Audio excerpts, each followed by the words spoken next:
and welcome to Singing Nomad. I'm Carla. I'd like to talk about bear safety. This is a really torrid summer. It's hot, it's oppressive, our ponds are drying up. So a lot of full-time nomads, usually, not all, migrate to the north, especially the northwest, to higher elevation so that they can cool down. And the Pacific Northwest is where you will have opportunity to run into, possibly, hopefully not, a grizzly. Grizzly habitats are in Washington, Idaho, Wyoming, Montana, and Alaska. You might think, well, I camp locally. I'm not going to run into a bear, but you might be surprised that a few southern states have bears as well. Here in Oklahoma, we do have some black bears. When I lived in a cabin in a national forest in Arizona, lived there for a little while, and we had a black bear walk through camp. They also have a place there called Bearizona. It's a lot of fun, especially if you have kids. And on a vacation, you might want to check that out. But lots of black bears. And one time we got a report that downtown in our little town at a strip mall, there was a black bear just curious and wandering around right in a parking lot. So I believe that preparedness and prevention are key. The most important thing in bear safety is not to attract them in the first place. You want to properly handle your food. No food in tents, no food in vehicles because they will tear your car up trying to get to it. You also want to cook away from your camp a little ways. Anything with a scent like sunscreen, chapstick, any kind of garbage, gum, mints, things, pet food, things you wouldn't really think of, but it has a scent and it would attract a bear. Use a bear canister or a bear bag, and you would hang that away from your camp a ways, 10 to 15 feet off the ground and 4 feet out from the tree so that it can't climb and reach it. You want to remember not to sleep in the clothes that you cooked in. Bear's sense of smell is several times greater than a dog's. And if you see bear scat, bear tracks, or dead carcasses, you want to move on and you don't want to camp. If you are tent camping and you hear a bear, don't panic. Stay calm. Bear attacks on humans are pretty rare.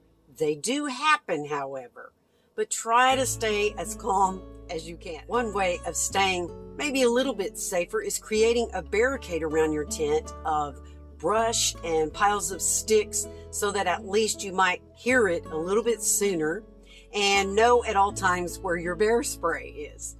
Also, check with each park that you visit or campground. Some parks do not allow you to carry bear spray. While you're hiking, if you're with other people, you're probably a little safer because you're making a lot of noise. If you're a lone hiker and you love to be alone in nature as I do, then you want to sing and clap your hands randomly, say, "Hey bear," so as not to startle a bear in your area. Bears are most active at dusk and dawn, so you want to keep your bear spray on your person at all times, not in your pack in case you were to get separated from it. Avoid shrieks and whistling as it can mimic a wounded animal and that would draw a bear to you. Animals can be unpredictable and things can happen fast, so having your bear spray accessible to you and knowing how to use it is very important. It's good to know the difference between a black bear and a grizzly. A grizzly has a shoulder hump and a concave face, a broad forehead. A black bear has no shoulder hump and it has more of a straight snout. If you encounter a black bear, you want to make a lot of noise and you want to back away slowly and you want to put your arms in the air, and if you have trekking poles, that's even better. You want to be as big as you possibly can. Make a lot of noise, and if he still comes towards you, use your bear spray. If that doesn't work, fight. Fight for all you're worth. You want to punch him in the sensitive areas like the eyes, mouth, and nose. You never turn your back on a bear. You want to see where he is and what he's doing at all times. You never want to run from a bear because that triggers his chase instinct. If you encounter a grizzly, you want to back away slowly, speak in a low, calm voice, have your bear spray ready, and unlocked, and if he retreats, then you continue to back up slowly.